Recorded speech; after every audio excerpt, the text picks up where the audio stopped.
আল্লাহর পক্ষ থেকে বান্দার জন্য সবচেয়ে বড় আমানত যেটা, তার নাম হচ্ছে কোরআন। তার নাম কি? আরো জোরে বলতে হবে কি?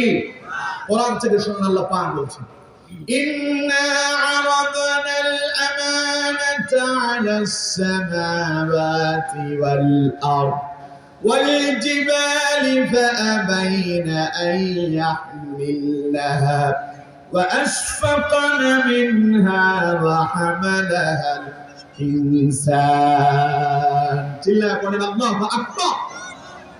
আওয়াজ হয় না কিন্তু, আরো জোরে বলতে হবে আল্লাহু আকবার। গত বছরের আওয়াজ কিন্তু এর চাইতে বেশি ছিল, এখন তো কোনো কথা না, এখন আরো বেশি হওয়ার কথা, ঠিক কি না? চিল্লায়ে পড়েন আল্লাহু আকবার। আমার বন্ধুগণ, আল্লাহ পাক বলছেন, ইন্না আরাদনাল আমানাতা আলাস সামাওয়াতি ওয়াল আরদ ওয়াল জিবাল। এদিকে বাসিবা দেখো, আল্লাহ রাব্বুল আলামিন বলছেন যে কিয়ামতে আল্লাহ রাব্বুল আলামিন বলছেন, আমি এই কোরআনকে আমানত রাখতে চেয়েছিলাম আলাস সামাওয়াত, আসমানের কাছে, ওয়াল আরদ, জমিনের কাছে, ওয়াল জিবাল, এবং পাহাড়ের কাছে। তারা তিনজন একসঙ্গে এই কথারই জবাব দিল, ফাআবাইনা আন ইয়াহমিলনাহা। তারা বলল, আল্লাহ আপনার এই কোরআন অত্যন্ত মূল্যবান দামি কিতাব, এই কোরআনকে আমরা কিভাবে আমানত রাখবো, না জানি কোরআনের সঙ্গে আমাদের কোনো বেয়াদবি হয়ে যায় নাকি। এই ভয়ে আসমান, জমিন এবং পাহাড় তিনটাই আল্লাহর কাছে নিজেদেরকে অপ্রস্তুত বলে ঘোষণা দিয়ে আল্লাহকে শোনা দিল। আল্লাহ রাব্বুল আলামিন বলছেন, এবার আমি মানুষের কাছে এই কোরআন দিতে চাইলাম। আল্লাহ রাব্বুল আলামিন বলছেন, ফাআবাইনা আন ইয়াহমিলনাহা ওয়া আশফাকনা মিনহা ওয়া হামালাহাল ইনসান। এই কোরআন যখন আমি মানুষদেরকে দিতে চাইলাম, মানুষেরা নিজেরাই নিজ আগ্রহ দিয়া এই কোরআনটাকে তারা তাদের নিজেদের কাঁধে তুলে নিল। পড়েন আল্লাহু আকবার। আরো জোরে পড়েন আল্লাহু আকবার। এবার বলেন, এই কোরআনের এক নাম হচ্ছে সংবিধান। কোরআনের এক নাম কি? আরো জোরে বলেন কি? অর্থাৎ এই কোরআন সেই কিতাব যা দিয়া গোটা জীবন চালাতে হয়। আপনার ব্যক্তিগত জীবন, পারিবারিক জীবন, সামাজিক জীবন, রাষ্ট্রীয় জীবন, সব কিছু কিভাবে পরিচালনা হবে কোরআনে আছে না নাই? আরো জোরে বলতে হবে, আছে না নাই? এই জন্য কোরআনকে বলা হয় কমপ্লিট কোড অফ লাইফ। এটি হলো পরিপূর্ণ জীবন ব্যবস্থার একটি নাম। সুবহানাল্লাহ। গোটা জীবন পরিচালনা করার জন্য কোরআনটাই যথেষ্ট। দুনিয়ার কল্যাণ পাওয়ার জন্য, পরকালে মুক্তি পাওয়ার জন্য কোরআনকে যদি নিজের জীবনে যদি ধারণ করতে পারে, কোরআনের আলোতে আলোকিত হয়ে দুনিয়াও কল্যাণ পাবেন, পরকালে জাহান্নাম থেকে মুক্তি পেয়ে জান্নাতের মেহমান হবেন। সুবহানাল্লাহ। সুতরাং আমার বন্ধুগণ, সেই জান্নাতের মেহমান হতে কারা কারা চান? দুই হাত তুলে আল্লাহরে দেখান। লিল্লাহি তাকবীর, লিল্লাহি তাকবীর। আল্লাহ তাআলা আমাদের হাতগুলো কবুল করেন। পড়েন আমিন। আরো জোরে পড়েন আমিন। এবার আপনাদেরকে জিজ্ঞাসা করি, কোরআন দিয়ে কি আমাদের সবার জীবন চলে? কথা কয় না। কোরআন দিয়ে আমাদের সবার জীবন চলে? কোরআন দিয়ে আমাদের সমাজ চলে? কোরআন দিয়ে আমাদের রাষ্ট্র চলে? তার মানে কোরআন যে আল্লাহ আমাদের কাছে আমানত রেখেছে, যে উদ্দেশ্যে দিয়েছে, সে আমানতের খেয়ানত আমরা করতেছি। কথা বলেন না কেন? আর কোরআন দিয়ে রাষ্ট্র পরিচালনা করার কথা বললে কেউ বলে মৌলবাদদের উত্থান হচ্ছে। ওরা বলে মৌলবাদদের এই উত্থান হতে দেওয়া যাবে না। ওনারা আশা করেন দাদা বাবুরা এই কাজ করতে দেবে না। মিয়া সাহেব, ইসলামের বিজয়ের ব্যাপারে রাষ্ট্রে যখন 24-এর বিজয় এসেছিল, তখন দাদা বাবুরা রাষ্ট্রের জনগণের পক্ষেই ছিল না, স্বৈরাচারদের পক্ষে ছিল। এরপরেও তারা ওই স্বৈরাচারদেরকে বিজয় করতে পারে না, ঠিক কিনা? সুতরাং কোরআনের বিজয়ের জন্য দাদা বাবুদের প্রয়োজন নাই। কথা বলে না কেন?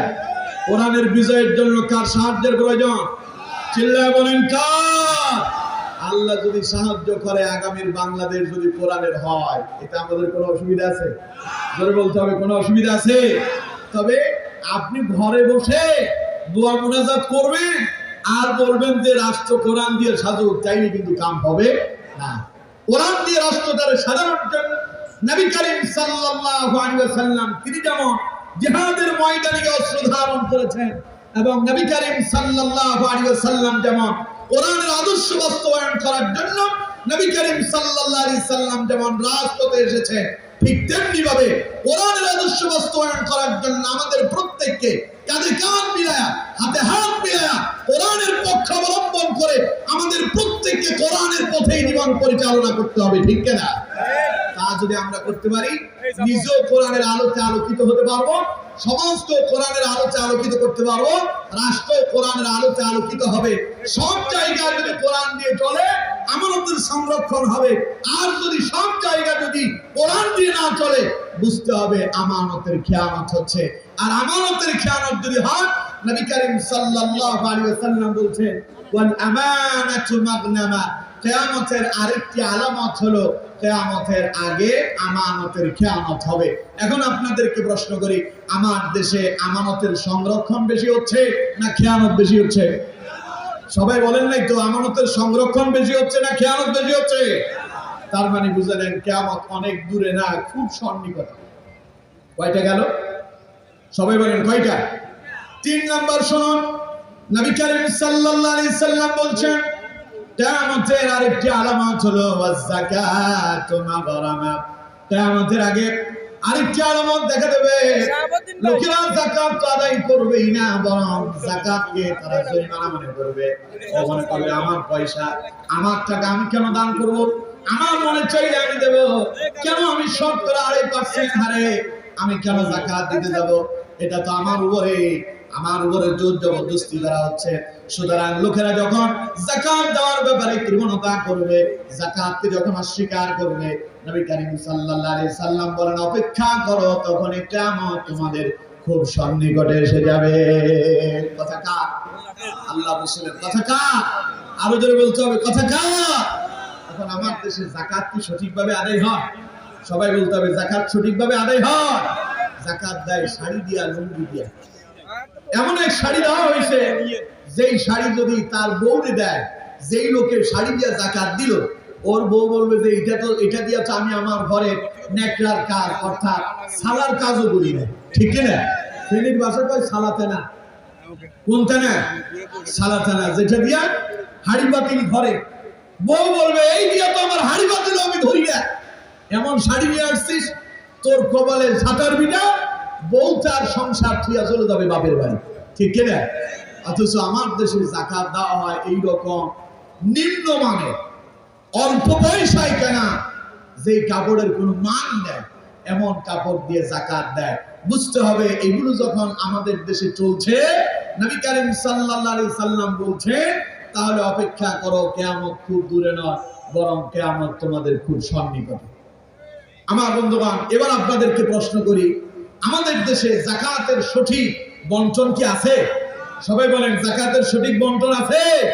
বাংলাদেশে যদি সঠিকভাবে যদি যাকাতের বন্টন যদি হতো, তাহলে রাষ্ট্র বহু আগে আরো উন্নতি সাধন করত, ঠিক কিনা?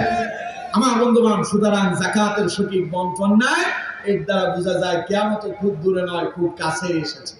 এই গেল কয়টা? সবাই বলেন কয়টা? বললাম না হাতে আমার সময় কম, এই জন্য দীর্ঘ লম্বা সময় এগুলোর আমি বিস্তারিত আলোচনা করতে পারবো না। 4 নম্বরে ঢুকে দেয়, নবী করিম সাল্লাল্লাহু আলাইহি সাল্লাম বলছেন কিয়ামতের 4 নাম্বার আলামত হলো ওয়াতুল্লিমা লিগাইরিদ্দিন। কিয়ামতের আগে তোমরা দেখতে পাবে ধর্ম বহির্ভূত শিক্ষা দেওয়া হচ্ছে, অর্থাৎ ইসলাম যা বলে তার উল্টোটা শেখানো হয়। এমন পরিবেশ পরিস্থিতি যদি দেখতে পাও, বুঝে নিবে কিয়ামত অনেক দূরে নয়, বরং কিয়ামত খুব সন্নিকটে।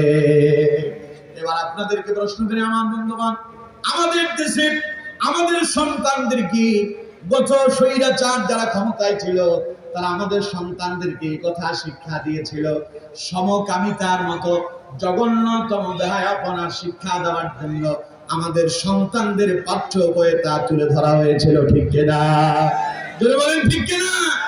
শরীফ চাইলে শরীফা হইতে পারে, রহিম চাইলে রহিমা হয়ে যাবে, করিম চাইলে নিজের করিমা মনে করতে পারে। তার মানে পুরুষে পুরুষে জানাবে বিচার করতে পারবে, নারীতে নারীতে জানাবে বিচার হবে। তাদের এগুলো আমরা দেখেছি বাংলাদেশে বিভিন্ন জায়গায়। আমাদের নোয়াখালীর এক মেয়ে, টাঙ্গাইলের এক ছেলে এক মেয়ের কাছে গিয়া 2 জন নাকি বিবাহ করছিল। এই ঘটনা মনে আপনারা শোনেন নাই? কথা বল না কেন, শোনেন নাই? এই শিক্ষা দেওয়া হয়েছিল বিগত সরকারে যারা ছিল, তারা ধর্ম বহির্ভূত শিক্ষা দেওয়া হয়েছে। যেই অপরাধের কারণে লূত জাতিকে আল্লাহ পাক আসমানি গজব দিয়ে শেষ করেছেন, এমন ধর্ম বহির্ভূত শিক্ষা আমাদের সন্তানদেরকে দেওয়া হয়েছিল, ঠিক কিনা? আবার ফাত্র বই ঢুকায় দেওয়া হয়েছে মানুষ নাকি আসছে বানর থেকে। নাউজুবিল্লাহ বলেন না? আমি আপনাদেরকে প্রশ্ন করি, মানুষ কি বানর থেকে আসছে? জোরে বলতে হবে, মানুষ কি বানর থেকে আসছে? কোরআন কি বলছে? কোরআন বলছে ইয়া আইয়ুহান নাসু তাকু রাব্বাকুমুল্লাযী খালাকাকুম মিন নাফসিন ওয়াহিদা ওয়া খালাকা মিনহা যাওজাহা ওয়া বাথা মিনহুমা রিজালান কাসীরান ওয়া নিসাআ। চিল্লায় পড়েন আল্লাহু আকবার। আওয়াজ তো আসতে হইল, আর একটু আওয়াজ দিয়ে খান আল্লাহু আকবার। আল্লাহ পাক বলছেন ইয়া আইয়ুহান নাস, হে মানব গোষ্ঠী, ইত্তাকু রাব্বাকুম, তোমরা তোমাদের রবকে ভয় করো। কারণ আল্লাযী খালাকাকুম, তিনি তোমাদেরকে সৃষ্টি করেছেন, মিন নাফসি ওয়াহিদা, একটি মাত্র আত্মা হতে, ওয়া খালাকা মিনহা যাওজাহা, তার থেকে সৃষ্টি করা হয়েছিল তার স্ত্রীকে। সর্বপ্রথম আল্লাহ রাব্বুল আলামিন পৃথিবীতে মানুষ হিসেবে যারা সৃষ্টি করলেন তার নাম আদম আলাইহিস সালাম, আর আদম থেকে সৃষ্টি মা হাওয়া আলাইহিস সালাম।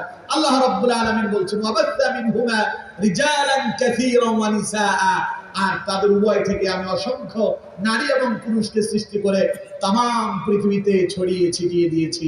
চিল্লায় পড়েন সুবহানাল্লাহ।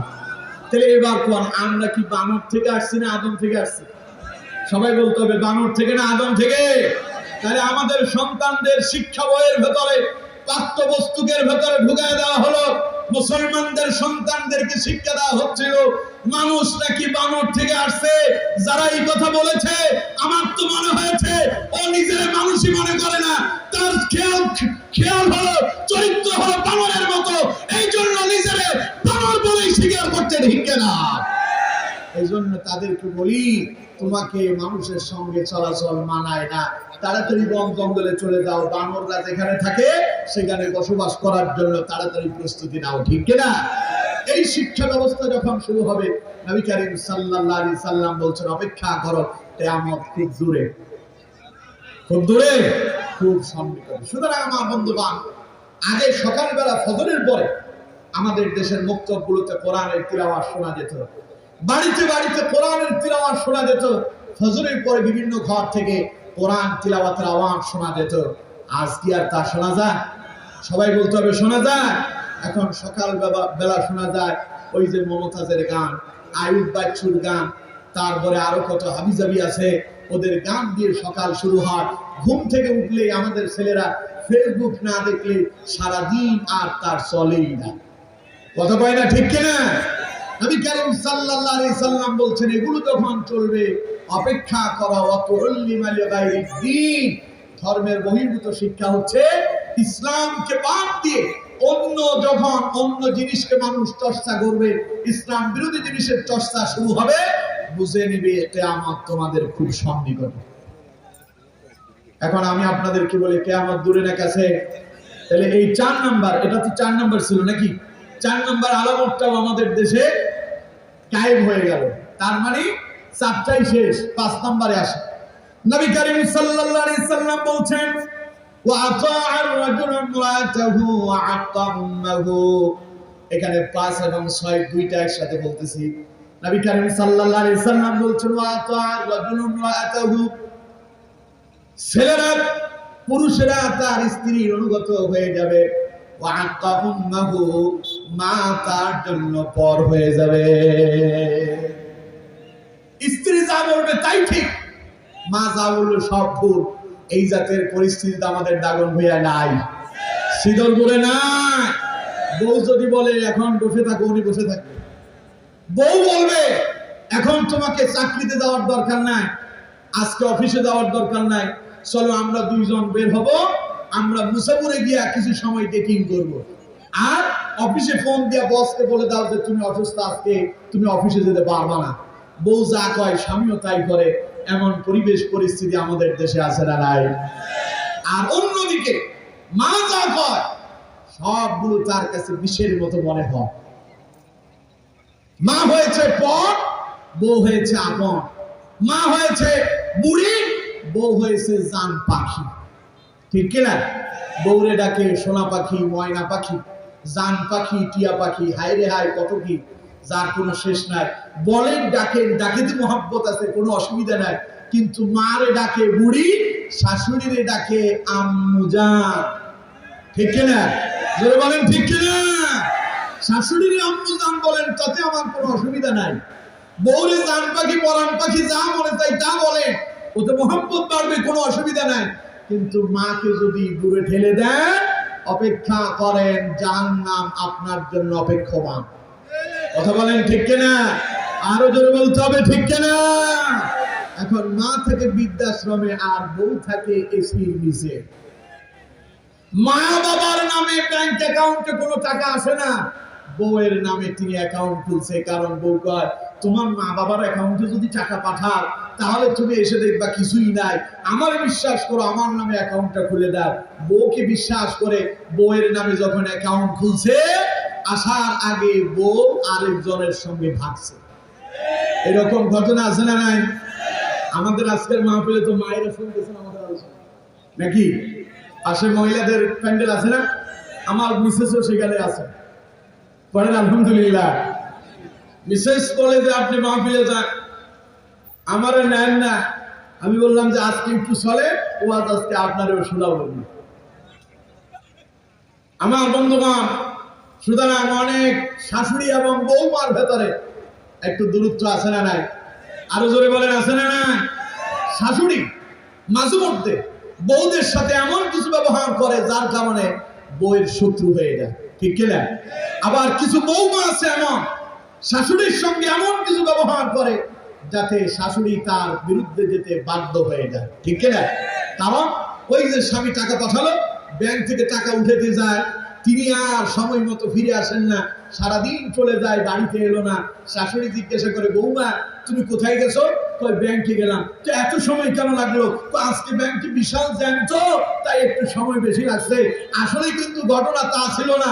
ব্যাংক থেকে টাকা উঠানোর পরে সামনে একজন তার বয়ফ্রেন্ড ছিল, ওর সাথে তার কিছু কিছু ক্রিয়া আর পরকিয়া চলছিল।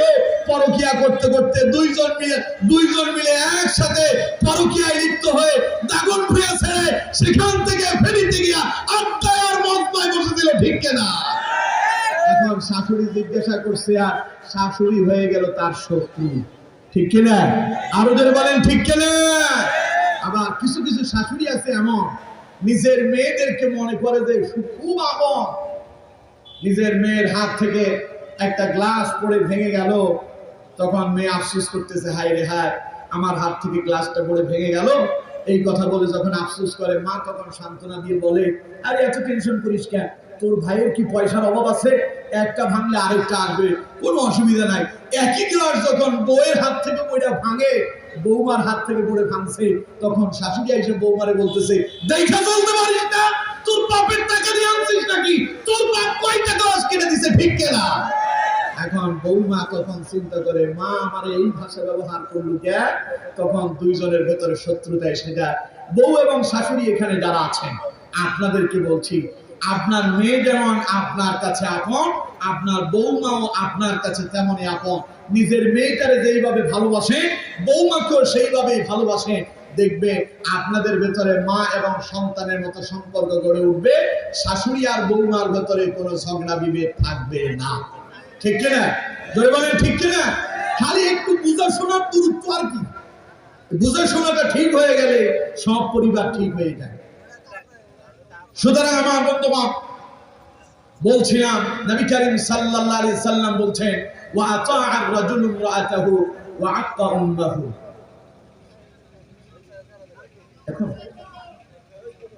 আচ্ছা আচ্ছা, সময় দিচ্ছি। আমার বন্ধুগণ, নবী করিম সাল্লাল্লাহু আলাইহি সাল্লাম বলছেন, ওয়া আতাআ আর-রাজুলু ইমরাআতাহু ওয়া আক্কা উম্মাহু। কিয়ামতের আগে 5 নাম্বার এবং 6 নাম্বার আলামত দুইটা একসাথে দেখা যাবে। তা হলো, ঘরের ভিতরে স্ত্রী হবে পুরুষের আপন, স্ত্রী যা বলবে স্বামী তাই করবে। মা হবে, তারপর মায়ের কথা শুনলে তার শরীরে আগুন লাগবে। এমন পরিবেশ পরিস্থিতি আমাদের দাগনভূঞাতে প্রায় প্রতিটা সমাজেই আছে না নাই? এমন বিচার কত যে করতে হয় এলাকার মেম্বারদেরকে, পঞ্চায়েতদেরকে, তার কোনো হিসাবই নাই। এরকম বহু অভিযোগ আমাদের কাছেও আসে। সুতরাং ওই সমস্ত যুবকদেরকে বলছি, স্ত্রী পায়া মারে ভুলে যেও না। স্ত্রীর যতটুকু অধিকার আছে তা তোমার আদায় করতে হবে। তুমি তোমার স্ত্রীর বিপক্ষে যাও তো আমি বলি না। স্ত্রীর জান বলে ডাকো, পাখি বলে ডাকো, প্রাণ বলে ডাকো, যা মনে চাই তাই ডাকো, যেভাবে স্ত্রীর খুশি করা যায় তাই বলো, তাতে দুইজনের ভিতরে ভালোবাসা বাড়বে, সুন্নাত আদায় হবে, ঠিক কিনা? কিন্তু মারে যদি বুড়ি বলো, রাসূলুল্লাহ বলছেন রাগিমা আনফুহু রাগিমা আনফুহু রাগিমা আনফুহু, ওই ব্যক্তির কপাল পুড়ছে, ওই ব্যক্তি ধ্বংস হয়েছে, ওই ব্যক্তি ধ্বংস হয়েছে। নবী কারীম সাল্লাল্লাহু আলাইহি সাল্লামকে প্রশ্ন করা হলো, কিলা মান ইয়া রাসূলুল্লাহ, ওই ব্যক্তিকে? রাসূলুল্লাহ বললেন, ক্বালা মান আদরাকা ওয়ালিদাইহি ইনদাকাল কিবারা আহাদুহুমা আও কিলাহুমা সুম্মা লাম ইয়াদখুলিল জান্নাহ, যার ঘরের ভিতরে তার বৃদ্ধ পিতামাতা দুইজন অথবা দুইজনের কোনো একজন জীবিত অবস্থায় ছিল, তাদের খেদমত করে যিনি জান্নাত অর্জন করতে পারে না, ওই ব্যক্তি ধ্বংস হলো। কয়বার বললেন? সবাই বলেন কয়বার? তাহলে আমার বন্ধুগণ, মা যেমন আপনার আপন, মা যদি না আসতো, আপনার যদি জন্ম না দিত, তাইলে আপনি এই বউ পেতেন না। বউরে বলবেন, আরে আমার মায়ের কারণে তো তুই আমারে পাইলি, সুতরাং সবার আগে মায়ের অধিকার, তারপরে বউয়ের অধিকার, ঠিক না? পারবেন তো ইনশাআল্লাহ? আল্লাহ আমাদেরকে বোঝার তৌফিক দেন, বলেন আমিন।